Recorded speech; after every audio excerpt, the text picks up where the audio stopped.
Saga Storyfy présente Trouble jeu, écrit par Sébastien Théveny, lu par Olivier Lovero. Dédicace à Nino et Luce, les deux petites graines qui ont poussé pendant la gestation de ce roman. Prologue. L'homme au catogan crispa involontairement ses doigts sur le volant froid et serra les mâchoires. Tout son corps, en fait, était tendu vers un seul but, celui d'en finir avec ces vieux démons. Mettre enfin un terme à tant d'années de ressentiment, de douleur et de haine accumulée. Il avala une nouvelle gorgée à même la mignonnette qu'il avait achetée en route pour se réchauffer et se donner une dernière once de courage. Puis, il écrasa la pédale d'accélérateur. Le véhicule s'ébranla en hurlant, franchissant le carrefour à l'instant même où une voiture s'y engageait. Le choc fut brutal, inexorable et sans doute meurtrier. Si la vitre avait été ouverte, un passant aurait pu entendre, une seconde avant l'impact, le chauffeur hurler « Vengeance !»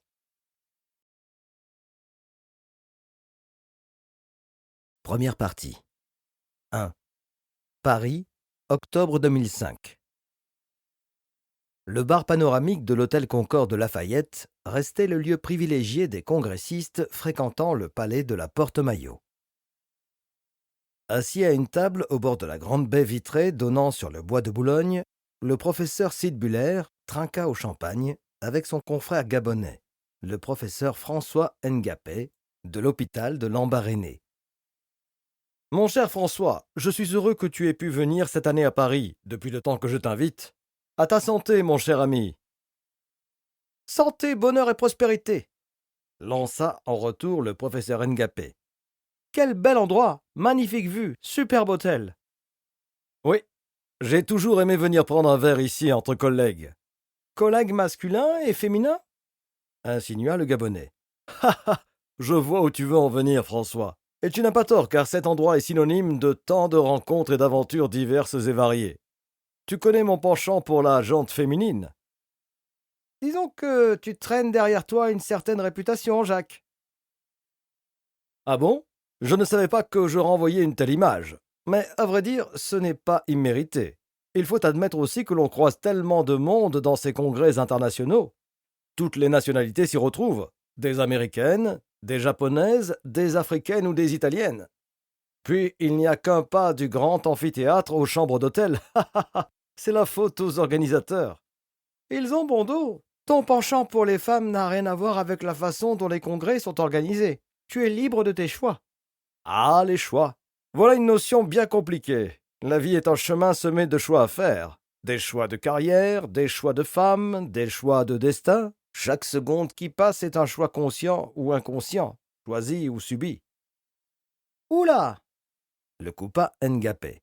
Tu nous lances sur une discussion bien trop philosophique pour moi. Je jette l'éponge. Parle-moi donc de tes projets universitaires. Oh, tu sais, les projets sont derrière moi maintenant. Tu n'es pas sans ignorer que cette année 2005 sera ma dernière. La retraite en décembre. Je raccroche les gants. Une vie de médecine bien remplie. Une carrière universitaire qui m'a comblé. Que demander de plus à mon âge ? Maintenant, je passe la main à d'autres. Je vais profiter des quelques années qu'il me reste à vivre pour voyager, courir le monde à la rencontre de mes amis, dont tu fais partie, mon cher François. Mais tu es également le bienvenu à Lambaréné. Tu es alsacien, n'est-ce pas ? Comme ce bon docteur Schweitzer qui a fait bâtir notre hôpital. Cela dit, tu n'es pas encore un vieillard. Oh, 71 ans dans 3 mois, ça commence à chiffrer, non ? Tu as amplement mérité cette retraite, cher confrère. Tu as donné de ton temps, de ton savoir pour notre science, la médecine. Tu es devenu une sommité mondiale dans le domaine de la gynécologie et de la génétique. On te cite souvent chez nous, crois-moi. Tu me flattes, là, François. Jacques but une gorgée de champagne et ajouta en s'esclaffant « Mais tu n'as pas tout à fait tort. » François Ngapé but à son tour une petite rasade et demanda « Au bout de toutes ces décennies, quel souvenir garderas-tu de ton activité, Jacques ?» Ah, la grande question. Que garder parmi toute une vie de labeur ? Qu'est-ce qui marque un médecin ou un professeur au terme de sa carrière ? Et d'abord, La médecine est-elle un métier ou un sacerdoce? Qu'est-ce qui est le plus noble? Enseigner, chercher, soigner? Qu'est-ce qui a le plus de valeur entre une découverte scientifique majeure et une simple vie humaine sauvée? Ou une vie créée en ce qui te concerne, mon ami? Oui, c'est vrai que j'ai, sinon créé, du moins contribué à créer la vie, ou seulement aidé à donner la vie à ceux qui ne pouvaient pas.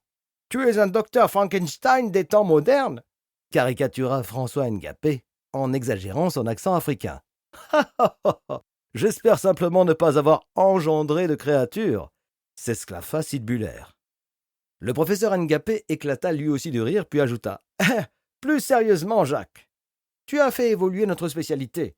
Ta contribution dans le domaine de la PMA restera essentielle. Jacques Sidbuller, le regard perdu vers le quartier de la Défense, vers cette grande arche, symbole du Paris moderne des affaires, répondit Tu vois, François, tout change autour de nous. Le Paris éternel se modernise. La médecine avance. La science évolue. Quel grand écart déjà entre ces années 80 et aujourd'hui. Regarde comme la génétique a contribué à changer la donne en matière de conception, et tous les problèmes collatéraux que cela peut engendrer.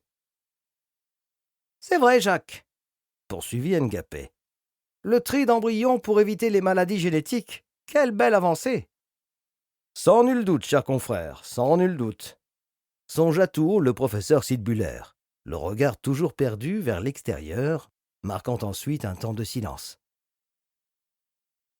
Tu ne te sens pas bien? S'inquiéta Ngapé.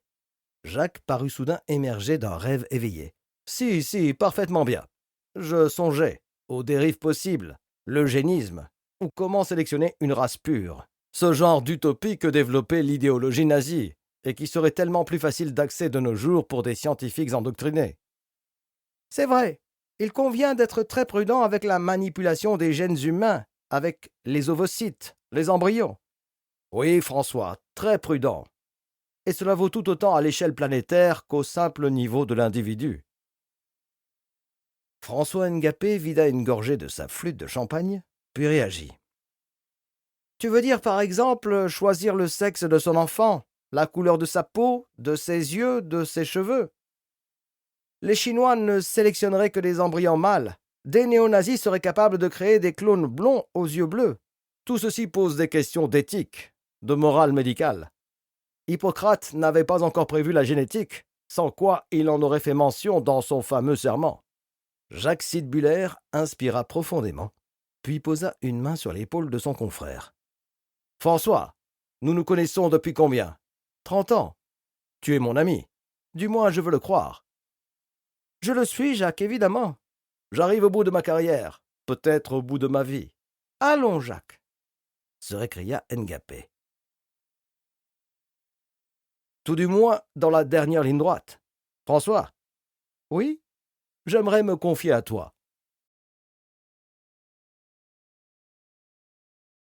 Deux. Besançon. 23 février 2015. Un vent froid s'engouffrait dans les allées gravillonnées du cimetière des Chaprais, où une petite foule s'agglutinait autour d'un large trou béant. Au fond de la cavité nettement arrangée, gisaient 2 cercueils, côte à côte. C'est une double peine qui nous réunit ce jour sous le regard plein de miséricorde de notre Seigneur. Psalmodia, un prêtre, aux tempes grisonnantes et à la calvitie prononcée. Au bord de la tombe, Chloé enserra ses doigts à ceux de Léo pour lui signifier qu'elle était là pour lui, aimante et déterminée à le soutenir dans la tragédie qui s'était abattue sur lui quelques jours plus tôt. « Les voies du Seigneur sont impénétrables, » poursuivit l'officier du culte. « Comment interpréter ces desseins dans de telles circonstances? Pourquoi a-t-il rappelé auprès de lui ce couplement, soudé autour de leur enfant?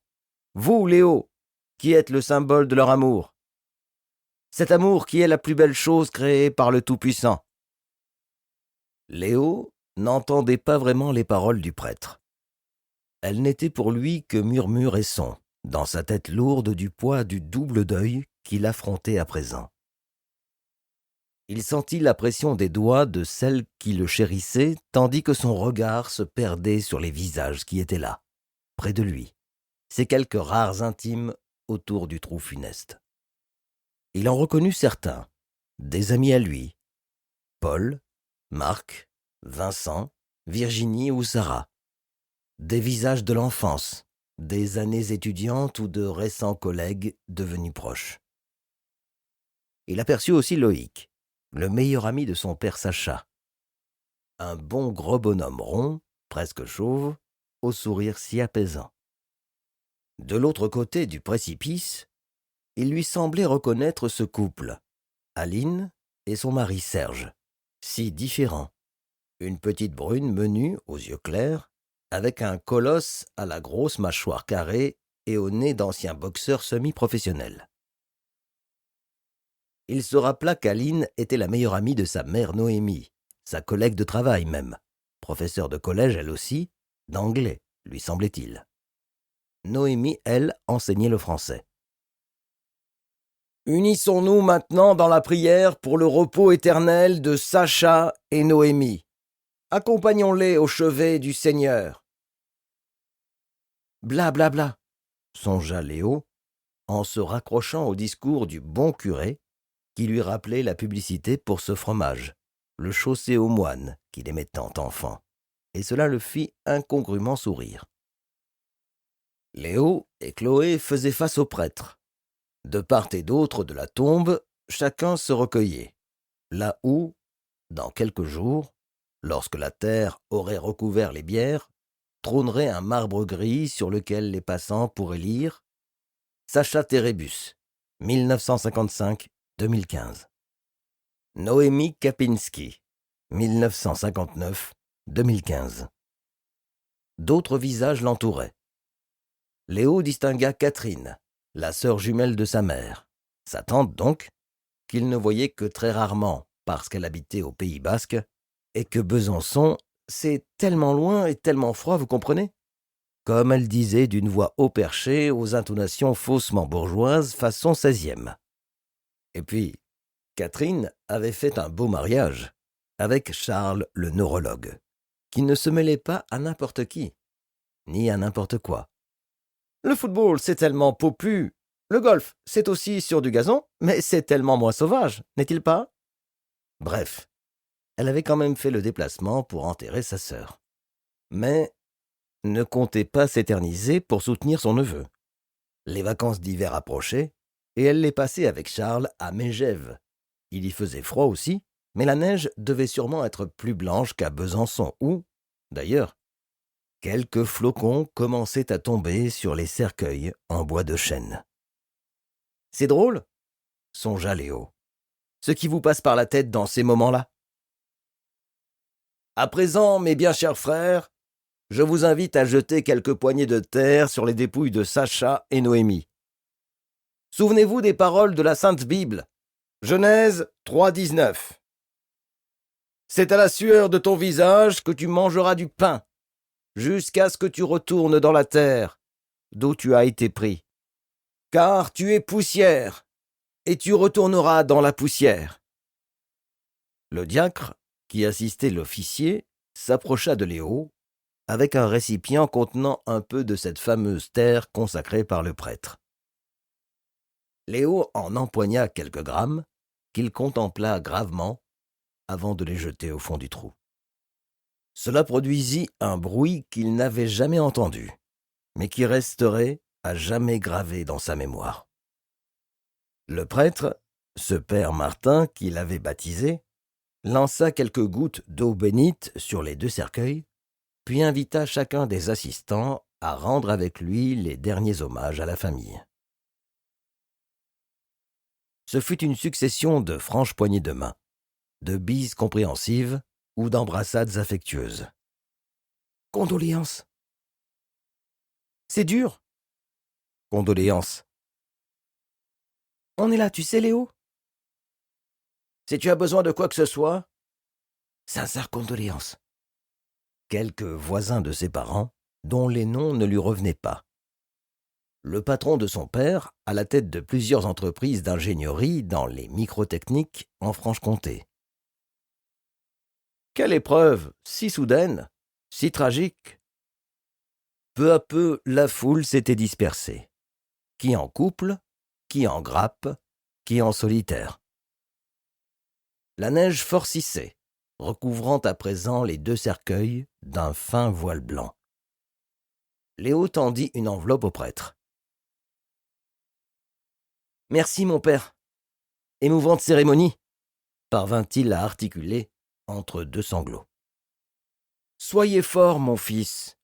La maison du Seigneur est ouverte à tous ceux qui en éprouvent le besoin. N'hésitez pas à venir me voir. »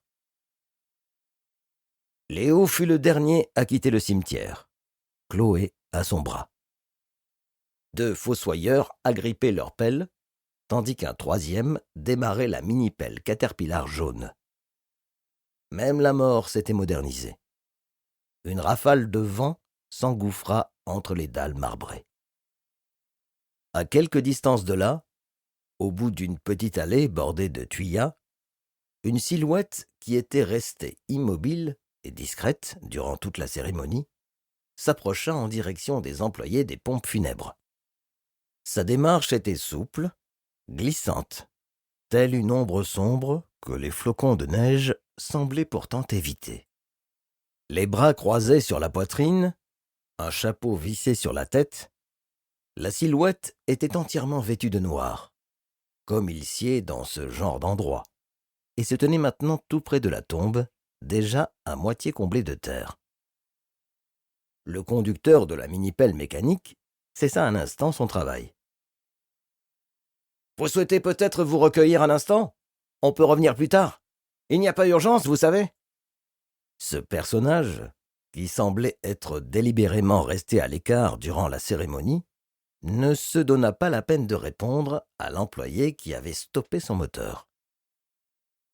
Après quelques minutes de silence et de recueillement, le personnage ouvrit la bouche et prononça tout bas : « Adieu, Sacha.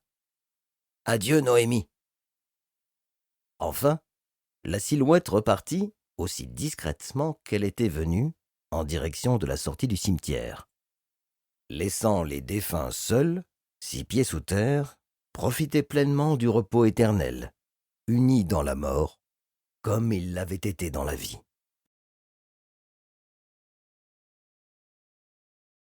3. Besançon, juin 2015. Léo se réveilla aux côtés de Chloé, qui partageait sa vie et son appartement du centre-ville de Besançon, un 3 pièces confortable sous les toits. Ce matin, il avait de nouveau ce pincement au cœur, et cela acheva de le décider. « J'ai envie de retourner chez eux. Je veux revoir. » Il se sentait enfin prêt à remettre les pieds dans le pavillon de ses parents, chose qu'il n'avait pu se résoudre à faire de nouveau depuis le dimanche fatal. Ce jour-là, cela avait été bien plus qu'un vulgaire pincement, autrement plus douloureux qu'une oppression sourde. Oui, cet après-midi avait été comme une déchirure. La nouvelle qu'il avait apprise au téléphone avait pénétré son conduit auditif, puis s'était répandue comme une traînée de poudre jusqu'à son cerveau. Il n'avait d'abord pas très bien assimilé la portée de ce que lui avait annoncé ce fonctionnaire de police, un homme comme un autre, mais certainement rompu à ce genre de coup de fil difficile. Malgré ce ton froid, qui avait glacé Léo, l'officier avait su conserver dans ses intonations une part d'humanité, de chaleur et de compassion. Léo s'était entendu répondre faiblement à ce commissaire Laplace du poste de police de Besançon. Il se souvenait avoir entendu le son de sa propre voix comme un lointain écho venu de ses entrailles. Sans même connaître encore l'objet de cet appel, il avait eu un mauvais pressentiment, balbutiant que oui, il était bien le fils de Noémie et Sacha Térébus, s'inquiétant de savoir pourquoi la police, tout à coup, s'intéressait à ses parents. Quand la voix, à des millions d'années-lumière, à l'autre bout du combiné, s'était expliqué la douleur. Après avoir atteint son cerveau et que celui-ci s'en fut imprégné, s'était diffusée dans tout son corps, sous la forme d'une brûlure intense. Cette même douleur s'était propagée le long de sa colonne vertébrale, paraissant souder ses vertèbres pour ne former qu'une barre de fer, rougie sous les flammes d'un forgeron tortionnaire. Il s'était senti raide comme un piquet, les jambes comme paralysées, planté au sol, lui donnant l'impression d'avoir les pieds coulés dans une gangue de béton. La main tenant le combiné s'était crispée, au point que les jointures avaient blanchi, les os semblant craqueler la peau. Puis, la douleur toujours, avait envahi son système sanguin. Léo avait pu suivre mentalement son trajet, la sentant partir de ses doigts tordus, remonter le long de son bras gauche jusqu'à son épaule, envahir la carotide, puis plonger droit au cœur, telle une flèche. Ce fut une douleur insupportable, un étau qui lui emprisonna le cœur, chaque mot du commissaire donnant un tour de plus sur la molette, resserrant son muscle de vie jusqu'aux limites de l'éclatement. Les larmes seules avaient eu le pouvoir de le libérer. Elles coulaient encore lorsqu'il avait franchi la porte du bureau du commissaire Laplace. L'homme s'était levé, était venu au-devant de lui et lui avait transmis par une franche poignée de main toute la chaleur dont il était capable en de telles circonstances. Le regard flouté derrière un rideau de larmes, Léo avait écouté les condoléances du fonctionnaire de police. Il croyait avoir remercié, puis s'était assis tandis que l'homme lui expliquait qu'il lui faudrait être courageux, qu'il devait reconnaître officiellement les deux corps, que ce pourrait être difficile, que les circonstances du drame, on parlait d'un accident de la route, d'une priorité volée, de somnolence, avaient ôté toute beauté au visage de ses parents. Ensemble, ils s'étaient ensuite rendus dans la chambre mortuaire de l'hôpital voisin. Murs nus, silence glacé, odeur aseptisée censée camoufler la plus terrible des senteurs, celle des corps qui ont perdu toute essence vitale.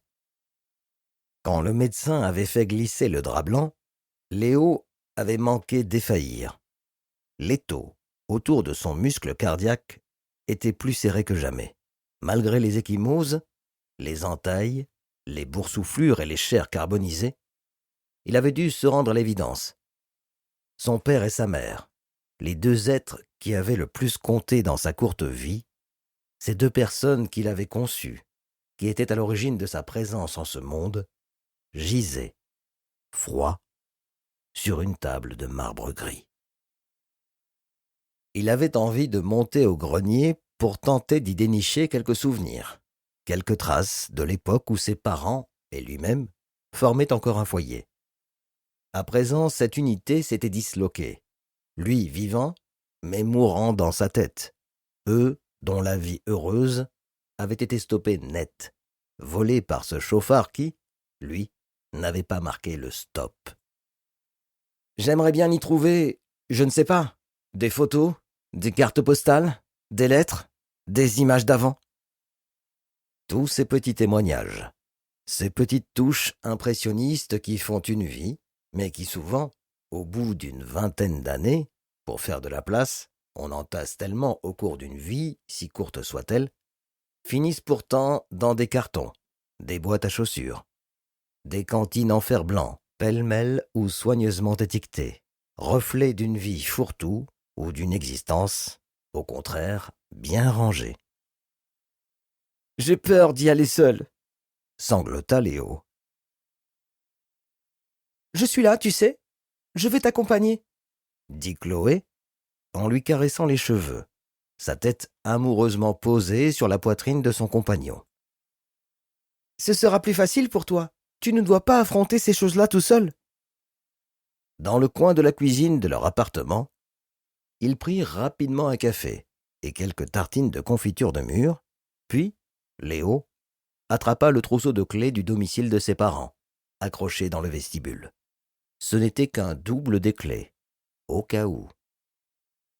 Cela faisait des années que Léo n'était pas entré chez ses parents avec son propre trousseau. Depuis 3 ans qu'il avait décidé de partager sa vie avec Chloé, et donc son appartement, il n'était retourné chez eux que pour leur rendre visite, certains soirs ou le dimanche midi.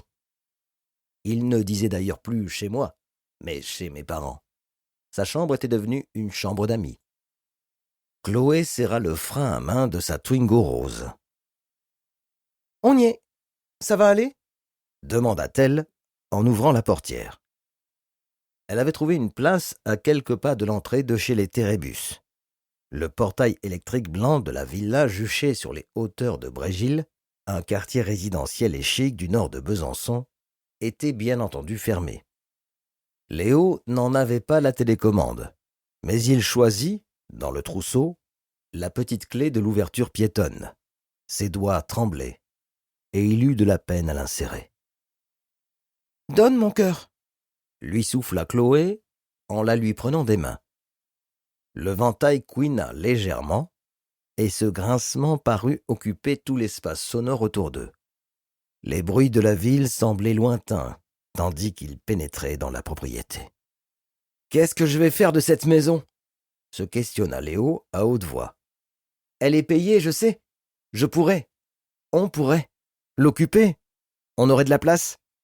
Ça me paraît inconcevable aujourd'hui. » « Je te comprends, mais tu sais, il n'y a pas le feu. Tu n'as pas besoin de prendre de grandes décisions maintenant. Laisse faire le temps. » Ils traversèrent la pelouse par le petit chemin en pas japonais et atteignirent la porte d'entrée. À leur gauche, un auvent vide rappela à Léo qu'il y avait là, avant, une Volvo V60 noire qui, aujourd'hui, n'était plus que tôle froissée, pneus éclatés et verre brisé. « J'ai encore l'impression qu'ils vont être là, derrière la porte, à nous accueillir, » songea Léo. La porte ouverte, ce ne fut qu'un hall d'entrée désert et silencieux qui les attendait. Évidemment, rien n'avait bougé depuis 4 mois. Tout était resté tel qu'ils avaient dû le laisser en partant chez leurs amis, en ce dimanche maudit. Une paire de bottines de Noémie gisait au pied du porte-manteau, sur lequel pendait la veste en daim de Sacha. Chloé essaya de ne pas sombrer dans le pathos. « Allez, dit-elle, on ouvre les volets. Laissons entrer un peu la lumière du jour. » La maison, comme à son habitude, était en ordre, à l'image de Noémie, toujours ordonnée et méticuleuse. Sur les murs, des photos. Noémie et Sacha en tenue de mariée, Léo bambin avec un ballon dans les bras, Léo écolier avec une cravate rouge en simili-cuir au-dessus d'un pull à carreaux de très mauvais goût, Léo ado en kimono de judo, Léo adulte le jour de la remise de son diplôme de designer en horlogerie de luxe, Léo par-ci, Léo par-là, Léo, la véritable passion de ses parents. « Tu voulais voir des photos ?» demanda Chloé. « En voilà, mais celles-là, on les connaît par cœur. Tu penses qu'il y en a ailleurs? Dans le bureau peut-être ?» Je me rends compte que je n'ai jamais tellement vu de vieilleries dans un quelconque album photo, hormis les quelques cadres accrochés un peu partout sur les murs ou posés sur leur table de chevet ou sur des bibliothèques. Et à part cette photo de mariage, j'ai l'impression de n'avoir jamais vu de cliché antérieur. C'est pour ça que je me dis qu'un petit tour au grenier pourrait se révéler instructif. En fait, je n'y ai pas mis les pieds depuis qu'ils ont acheté cette maison il y a 5 ans. Je ne sais même pas à quoi m'attendre là-haut. Ils passèrent par la buanderie pour grimper au grenier. La lumière, filtrant au travers des interstices de la toiture comme de fins faisceaux, la chaleur sèche, l'odeur caractéristique de poussière et surtout la vue d'un objet symbolique, firent basculer Léo, le temps d'un battement de cils mouillés, dans son short d'écolier. « Regarde ça !» s'exclama-t-il, le pied à peine posé sur le sol du grenier. « Mon vélo d'enfant, celui avec lequel je me suis fendu la lèvre. » Il devait avoir 10 ans lorsqu'il était tombé du vélo rouge qui gisait là. un bicross avec des morceaux de carton coincés dans les rayons pour imiter la pétarade des mobylettes des grands. Avec un brin de nostalgie, Léo contemplait la roue avant pliée en deux, le guidon à la retourne, ainsi qu'une des pédales souillées de terre séchée par les années. On est intrépide à 10 ans. Le vélo, symbole de liberté, l'objet suprême qui vous permet de vous évader et de vivre des aventures que les adultes sont devenus incapables de partager. C'est au cours de l'une de ces virées que Léo avait plié son vélo. Dévalant un chemin de terre à toute pédale, il s'était laissé griser par la vitesse, le vent dans les cheveux. Les petits cartons vibrant dans les rayons emplissaient ses oreilles d'un bourdonnement enivrant. Immergé dans son monde imaginaire, il était un super motard de la police new-yorkaise. Il avait vu trop tard le virage sec sur la gauche, avait serré brutalement sur le frein, le mauvais, le frein avant. En une demi-seconde, il avait été éjecté par-dessus le guidon, et son visage avait terminé collé au chemin caillouteux. Mais Léo était rentré chez lui sans pleurer, marchant à côté du vélo voilé, fier de montrer à ses parents qu'il était devenu un homme à présent, cet accident l'ayant symboliquement fait basculer de l'enfance au monde des grandes personnes, de celles qui ne pleurent plus. Ah, comme la vie ressemblait à un cycle sans cesse renouvelé. Un accident avait cessé de faire de lui un enfant pleurnicheur, et, 15 ans plus tard, un autre accident, plus terrible encore, car il n'en était pas la victime directe, avait rappelé des larmes cachées au fond de son cœur, celles que les adultes pensent avoir enfouies à jamais, mais qui sont là, en dedans, tapis derrière l'écran de fumée de la dignité, et qui ne demandent qu'à briser la digue de la fierté, de la fausse pudeur des adultes. Chloé avisa les larmes de son compagnon. « Ça va aller, chérie. Tu veux continuer à fouiller un peu ou tu préfères qu'on redescende ?» Léo avait passé son index sur le cadre du vieux bicloun, traçant un sillon dans la couche de poussière, comme un chemin conduisant au cœur de ses souvenirs. C'est cela qu'il était venu faire dans ce grenier. Ouvrir une voie vers le passé, la possibilité de se retrouver, ne serait-ce que sur une photo, une dernière fois réunis à ses parents. « Y a pas de souci, j'ai vraiment envie de trouver quelque chose ici. Au boulot !» plaisanta-t-il en se remettant à fouiner. Ils tournèrent de longues minutes dans ce petit grenier, à la recherche d'un éventuel Graal familial.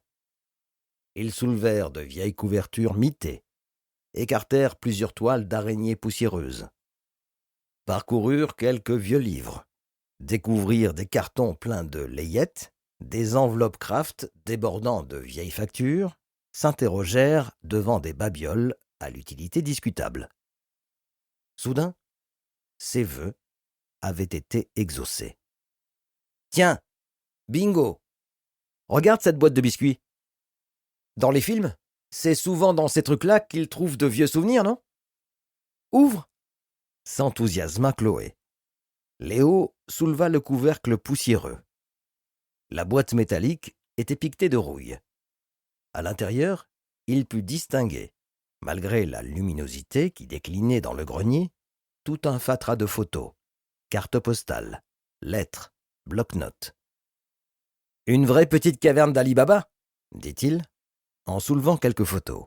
« On n'y voit plus grand-chose. Allez, il se fait tard. J'embarque cette boîte, on regardera ça de plus près chez nous. » Ils redescendirent au rez-de-chaussée, refermèrent les volets, puis quittèrent la maison. Passant devant la boîte aux lettres, Léo remarqua qu'elle débordait de prospectus.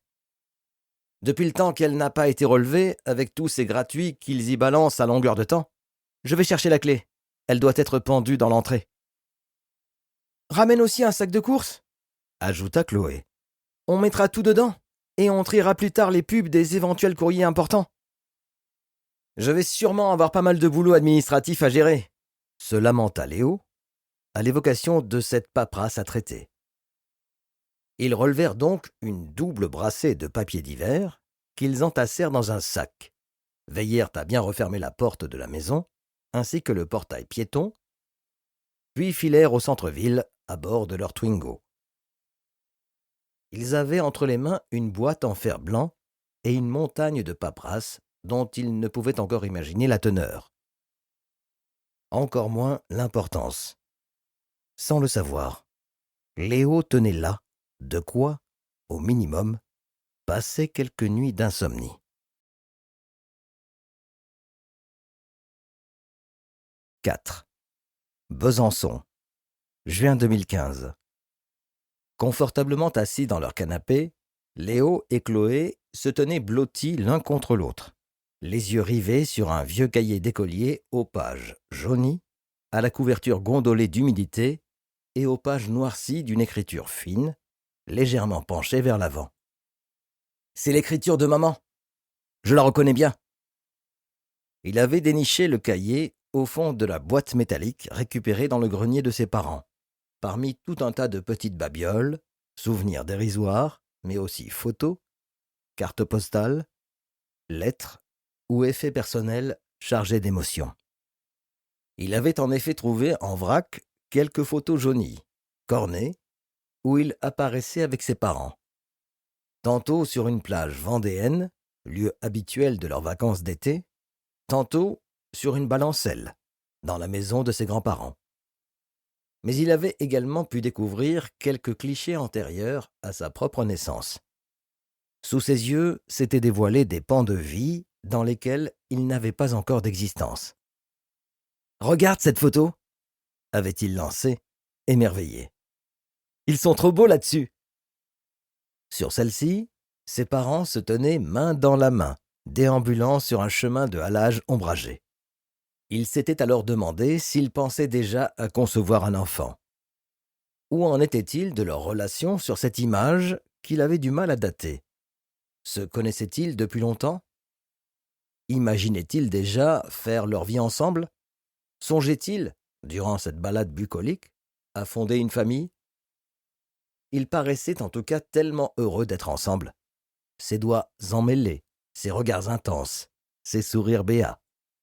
Cette image d'Épinal de deux tourtereaux au bord de l'eau avait déclenché en lui une nouvelle et irrépressible crise de larmes.